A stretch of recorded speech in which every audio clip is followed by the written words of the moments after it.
Well, welcome to the Afterword. This podcast exists for us to... Vince just waved at me, by the way. I feel like I should throw that out there. This podcast exists so that we can look back at the passage that was preached the Sunday prior, and we ask the same three questions every week. For the person who preached, is there any context you want to add? Those who were listening, it's what stuck out? What are you noticing here in this text? If it's a familiar text or whatever that stuck out for the first time. Then the next question is, what is God like according to this text? And then the third is, why does this matter? What should we do with it? I'm here with Kirsten, I'm here with Vince, and I'm here with Ellie Johnson. But to get started, before we move into beneficial things, let's have a get to know you question. This one was asked at a dessert a little while ago, but what is... First of all, let me say we're hurting because Betty's not here. That's true. She often comes up with the question. Yes. By the time you're listening to this, Betty will probably be on a plane to Japan. However, on the day that we're recording it, it is Betty's birthday. It is Betty's birthday. Happy birthday, Betty. Happy birthday, Betty. Yes. Give us a story of an injury that's happened, like something. Either it could be funny, it could be strange, whatever. Give us a story of like an injury that you have sustained in your person. On your person. On, among, around. When I was in third grade, I was out back picking up after my dog, and I slipped down the hill, and the dookie shovel flew up and hit me in the head and split open my head. And it was like really close actually to my optic nerve, so it cut right here in my temple. And my mom heard me screaming, but she thought maybe I had licked a pole. It was cold out, so she didn't come check on me. I just love that if you had licked a pole, it's like, it's fine. Yeah, but I think maybe I may have been a dramatic child. I don't know. Like she was not moved at all to even come check on me, but I was okay. I didn't know how to tell kids at school, though, what happened, because I didn't want to say I hit myself in the head with the poop shovel. You know, the old dookie shovel. The dookie shovel. I didn't want to do that. So I think I lied, if I'm going to be honest. Wow, what'd you say? I don't remember. Bar fight? Yeah. Was that a better third grade story? I don't remember, but it had to be better than I hit myself in the head with a shovel. So. I also have a story where I lied. It was the first day. This is good. This is confession hour. Yeah. What this is turning into. It was the first day of first grade, and it's not a massive injury by any means, but we were playing kickball, and I got the kickball right in my nose, and so I got a bloody nose. And I remember I had a brand new like jean jumper on that I was so proud of, and there was blood all over the front of it, and for some reason that made me feel really embarrassed. So when people asked what was on my jumper, I said that I had like spilled spaghetti sauce on it the night before, even though most of them better than a bloody nose. Even though, and also most of them had seen me get a bloody nose at recess. So, but that stands out as a memory. Vince, are there any injuries that you have lied about, or I think it seems to be the trend? My name's not Vince. Wow. Yeah. I don't know what injury I should talk about. I don't either. Let's see. This was early on when we first moved here. We were planting the church. We only had one car, and so I rode my bike everywhere. And I was riding my bike to our Sunday gathering to get there early. And I was riding. This is for the people who've been here for a long time. I was riding across the Kmart parking lot, which is now where the new King Soopers is, at Drake and College. And the parking lot was wide open, so I used to cut across the corner of it. For some reason, when I was riding through it, I didn't see that there was a curb just like in the middle, that ran the whole length of the parking lot, a curb, and I just hit it straight on with my bike and flipped over the handlebars, punctured my shins on my pedals, went straight down, like hand first. And at the time I had a metal ring, and the ring went down and broke my finger at the knuckle. And I sort of rolled a couple times, and the guy who cracked your helmet open. Yeah, cracked my helmet open. We only had one car. I didn't know what to do. The guy who ran the little restaurant there, the matzo kebab that used to be in the parking lot, he was standing outside whenever it happened, and he said, I'm sure that really hurt, but man, was that cool. So anyway, I called my friend Major, and he came and picked me up, and he took me home, and I walked in the front door. I just had to clean up. There was no plan B at that stage in the church plant. Yeah, sure. I was plan Someone A else is going to and B. preach. Yeah. So Major took me home. I walked in the front door, and Kirsten's like, "What happened?" Because I had blood like pouring out of everything, and so I cleaned up and went and. You bought a finger splint. I did. Yeah, and Major took me to then- put a finger splint on, and then I went and we went through the whole gathering, and I preached, and I then went to the ER, and he said, "Yep, you broke your finger right at the knuckle, and so Yeah. you're going to have to come back and have that set and casted." It That's exciting. was. There you go. Cool. One time I have a giant metal water bottle, and one time I was leaning down to pick up Phoebe, our middle, and I in doing so accidentally let go of that, and it landed on Phoebe. my yeah. You let I go let of Phoebe. Yeah. Yes, that's it. That's the end of that one. No, it landed on my big toe, and it was full, and so I spent the day trying to ignore how much that hurt and be manly, and then by the end of the day, I was like, I can't really do this anymore. So I called my brother-in-law. Jake is not listening to this, but hey, Jake. But I called my brother-in-law and asked him what I should do, because he was an army medic, and he said, "Well, get a paper clip and a lighter and some alcohol." And I said, "To drink or for sterilization?" He said, "Either." And so I heated up the paper clip, touched it to my toenail, and it is the most relief I felt in my entire life, to be honest with you. I thought about doing it again just for that sensation. It was wild. Yeah. And you drank the alcohol. Yes. Yeah. No, Okay. no, I Good. did not. I did not the drink rubbing alcohol. The rubbing alcohol. Yeah, I'm actually blind now. That's how that worked.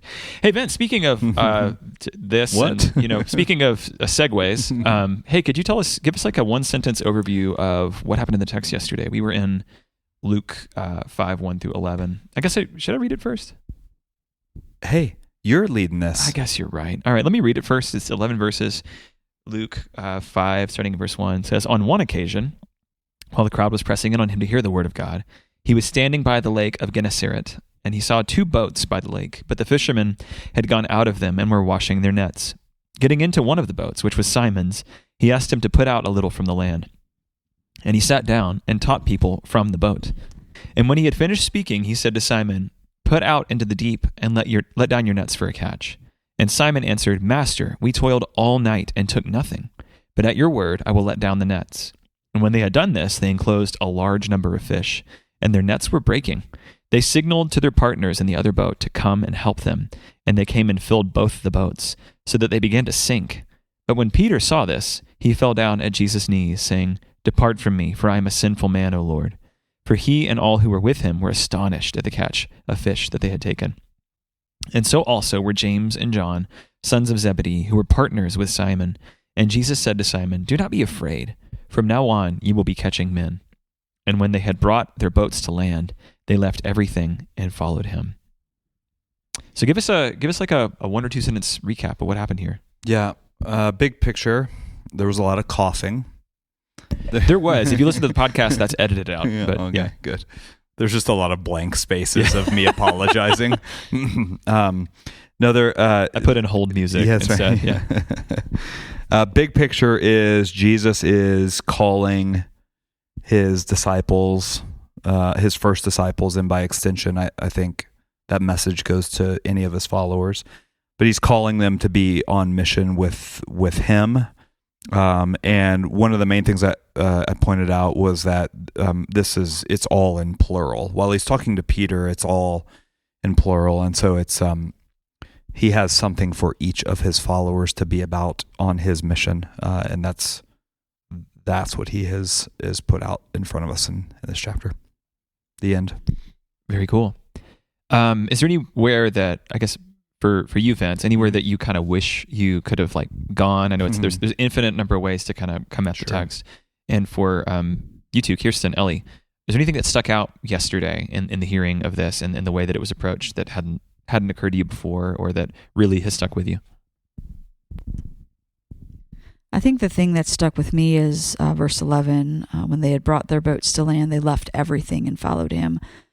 And I think I've always known that they left their professions and left their homes and all of that to follow Jesus, but I'd never put together that they actually left the massive catch that they had just gotten to follow Jesus. That I had never put those pieces together, so that was new to me and stuck out.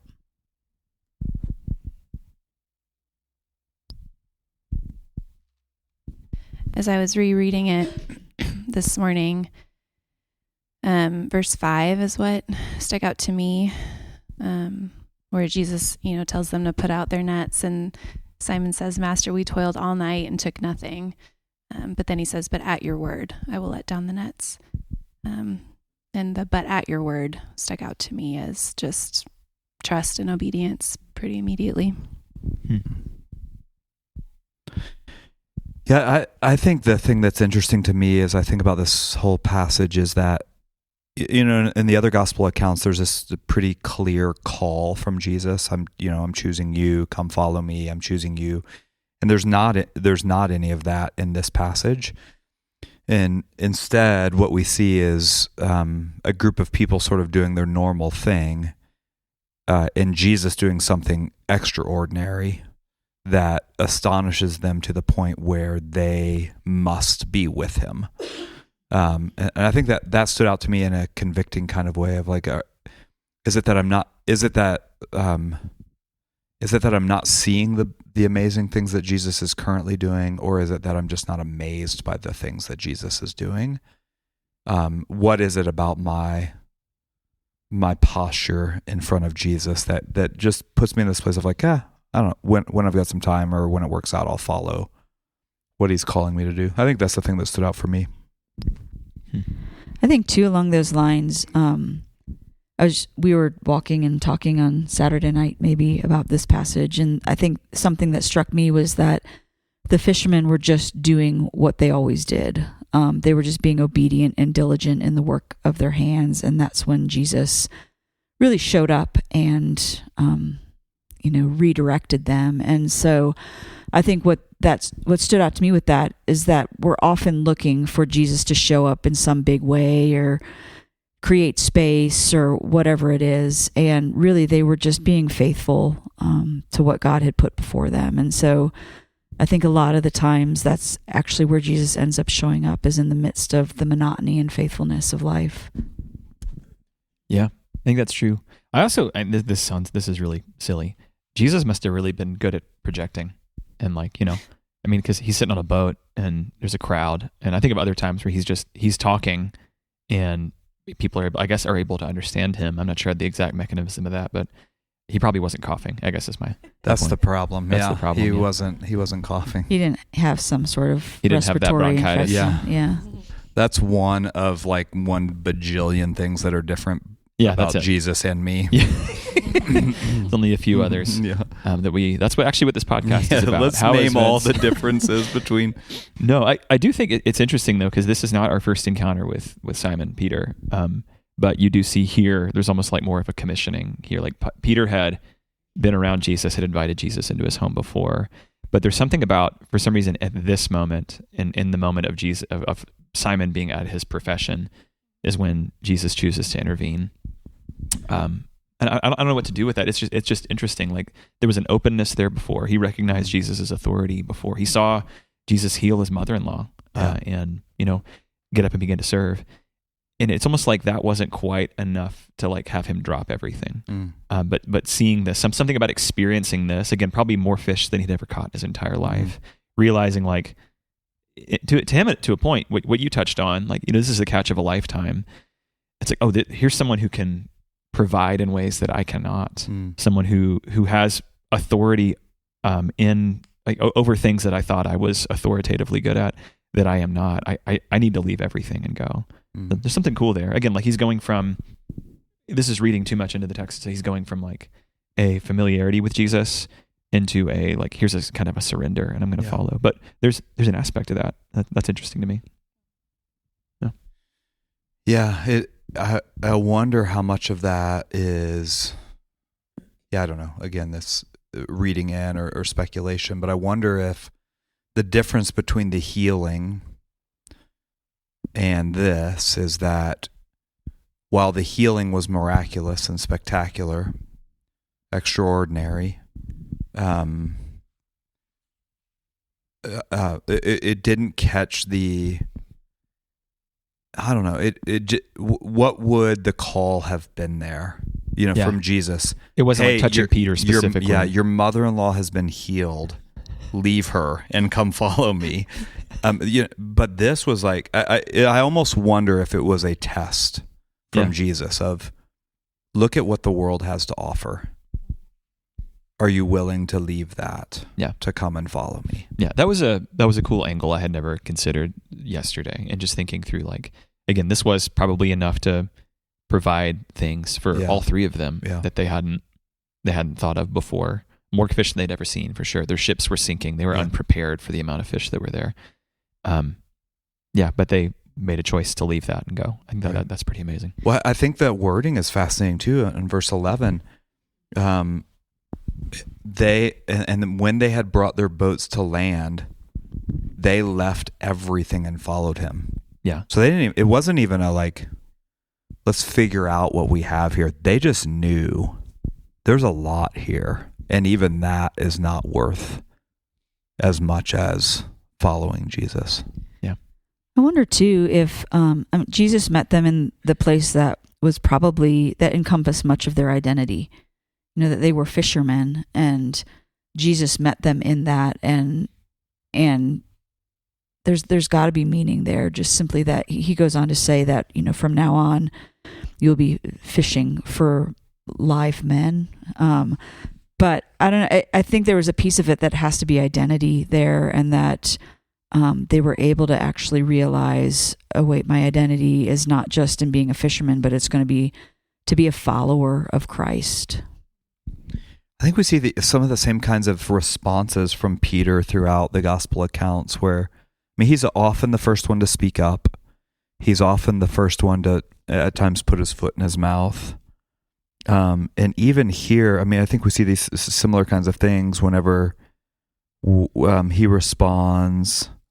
Sorry, I'm trying to find it. The three things he says: "Depart from me. I'm a sinful man, O Lord." I think of the times, isn't it Peter that Jesus goes to wash his feet, and Peter says, "No way, no way." And there's this, like, he's ready to speak all the time. But then you begin to see that, like, I'll say something really harsh up front and straightforward up front, and then that begins to crumble under the weight of who Jesus is. So by the end of this passage that we just looked at, he drops everything. So he goes from "Depart from me, I'm a sinner, I shouldn't even be around you," to "No, I want to be around you, and I'm going to leave everything to do it." Yeah. I think you can take a step further back and say, like, he goes from, like, "I'm not sure about this, but we'll try it," to that end, because he's like, "Hey, we fished all night, man, but I guess we'll try this." Yeah. So, what's God like according to this text? I think he knows. I know he knows. I think what I see in this passage is that God knows exactly what we need in order to encourage faithfulness. What do you mean? I think that the way that Jesus interacted with Peter and then with the sons of Zebedee, they needed that expression. They needed to see Jesus's power. They needed to see his authority in order to leave everything with confidence. Like there wasn't even this hesitation of, like, let me go bid my wife goodbye, or let me go put a few things in order and then I'll come follow you. Like, they left everything and followed him immediately. And so I think that Jesus knew exactly what they needed to have confidence in his authority. And I think he does the same for us. Like, he provides in ways that we're praying or hoping or expecting, and sometimes he doesn't. And I think he gives us little glimpses of himself during times that we need it, just to reassure us of his presence and his authority. And so I think we see in this that God knows exactly what we need to help garner our faithfulness.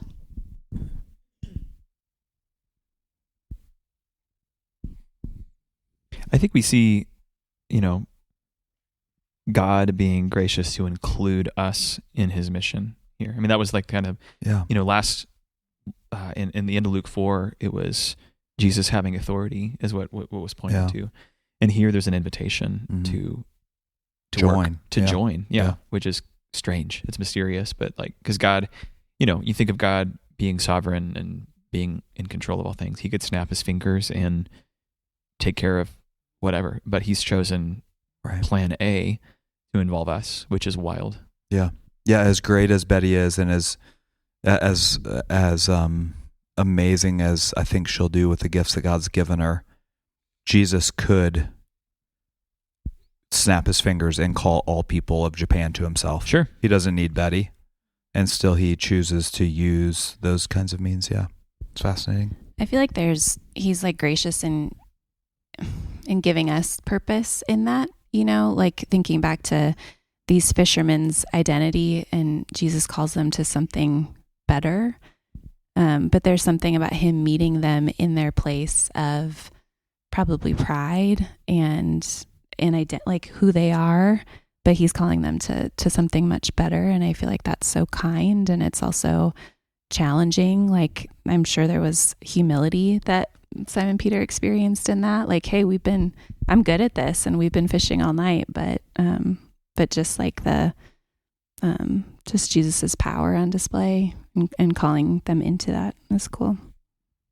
I think as you're talking, Ellie, what comes to mind is like when you are really good at something and then someone that you care about deeply is there watching, like you really want it to go well. Like you want to kind of be like, you want to be on your best game whenever there's somebody there. And so I wonder if there was a piece of almost humiliation that they were out fishing all night and literally caught nothing, and Jesus was there. And so even just confronting that identity and that sense of like, I want to perform, or I want to show him that I'm worth something. And then Jesus flips the entire thing and says, actually, no, throw the net on the other side. And they catch more than they've ever caught before. I don't know. Just as you were talking, it kind of struck me. I wonder if they did want to impress Jesus to a certain degree. We do that too, right? Like as Christians, we can get pretty stuck in that trap of performing, but Jesus calls us to something deeper and better, Yeah, it moves from like oh man, thank goodness I'm here, to like wow, God would use me. I think that's pretty cool. Sometimes that takes humbling, but I also think like, I don't know, even in the way that Jesus relates to Peter, hey, this is what you're going to do now. He puts it in terms, not that Peter could understand, but he like loops his profession in. Like, hey, this is worth something. This fishing you've been doing, but we're gonna change what you're looking for here. So there's something cool there. Yeah, I think for me, I see God as a God of abundance. That Jesus calls these guys to him to follow him, or that's inherent in what's happening is this call, and it's almost as if he's saying it, and this is what it's going to be like. The kind of fish that were just caught, the nets ripping, boats sinking. You're now going to be fishers of men, and so he's inviting these guys in, yes, into something that he's doing, his mission, which is wild to begin with. But I think we can't miss that. Like it's also an abundant mission that he's calling them into. You're going to see abundance in what you're doing, and you can only point to Jesus and his power in that. The fruit that Betty will see, the fruit that Jory will see with students, and the fruit that we all see in the kinds of things that we're stepping into. Mm-hmm. Is abundant because of what Jesus is doing. Well, that, and especially when you consider, like, almost that it's foreshadowing, that the way that Jesus used Peter to build his church, and Peter got to see this like phenomenal start of the church and was so instrumental in it, and Jesus is giving him a small picture of that even in this right here, which is crazy to think about. Yeah, I was just thinking about that. Like there's this abundance there of fish, and then in Acts 2, I guess it is, when after Peter preaches, there's just this abundance of people. They say 3,000 people or so are added there. It's like, so you got to think that's entering Peter's head. Like, hey, Jesus said this was coming. Totally. That's wild. Like, I want to ask, how can we put this into practice? I want to frame it with a few things you said yesterday, though, Vince. You said at the very beginning of your sermon, you said Jesus has called people to be part of what he is doing. And in the mission of Jesus, each of us is needed. And the way you broke that down, you framed that in resources. You frame that in community and like requiring help. No one person is the single person who does the mission. And then in terms of our priorities. So with those things in mind, how do we apply what we just talked about, what you talked about on Sunday? How do we put that into action? I mean, I think the first thing that comes to mind, which I've already mentioned, is that these fishermen were just being faithful to do what they did every day. And so I think a lot of the times when we're thinking about the mission of Jesus, we're thinking about what comes to mind is like there's some big thing, like we're going to have an outreach, or we're going to do this thing or that thing, or go into missions or whatever it is. But these fishermen were just being faithful in just the monotony of their lives. And that's where Jesus showed up, and that's where he called them. And so I think for me, the first application is just being faithful. Like wherever God has you, whatever it is that you're doing, be faithful to do that unto God. Like do it for his glory. And then also be looking for how Jesus is going to show up and how he is showing up and what he's calling you to in that. But, I think back to the days when I had, 5 little boys that were 7 and under, and like, I couldn't think about the mission of Jesus. I could think about like getting through the day. Yeah. But, the mission of Jesus in that season was just loving the mess out of those kids and serving them well and disciplining them when they needed it and teaching them about Jesus and praying for them and just being faithful to what God had called me to in that season. And that doesn't feel sexy. It doesn't feel, glorious or anything. And yet what a privilege it was to be able to do that. And so whatever season you're in, wherever you are, God has you there, and that's his mission for you right now. Yeah. I think that is so beautiful, and that's so missing. Again, I think we want to spin it back into it being a great effort that we put forth.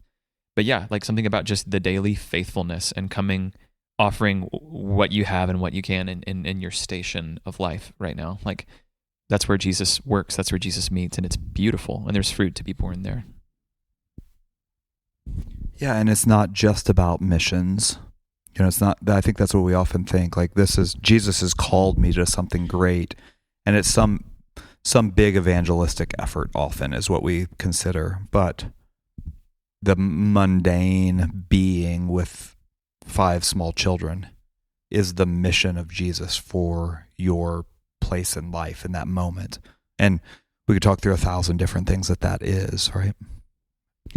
Yeah, I feel like I've gotten lost in that space as a Christian, like thinking that God would call me to missions or thinking that it was this like grand, plan that he had. But looking back over the last 10 years, similarly, Kirsten, to what you said, and raising kids, but also just like being in neighborhoods among neighbors who are different than us and who believe differently. And, seeing how God has like slowly grown just this like fire in me and for Zach and I both, just like to be good neighbors, and that is like a calling, and that's a mission. And that feels like a really kind grace that he's given to us too, that it's important work. Yeah. I'm looking for it. It's in I think it's in 2 Thessalonians. I'm trying to find it, but it's basically where, Paul's writing to them, like be about like, I think we read it as mind your own business sometimes, like keep to yourself. That's not what he's saying though. He's saying like, do what's in front of you and do it faithfully. In the context of the letter, he's asking them to not be idle, but to be about the work that's in front of them, not despising it as unholy work. Because he's, in the letter, there's people who have, I guess in Thessalonica, there are people who think they're too holy to be about normal business because they think the day of the Lord's coming so soon. But he's saying, no, like, do the things that are in front of you faithfully. That is because that's a witness to this culture around you that is horribly lost.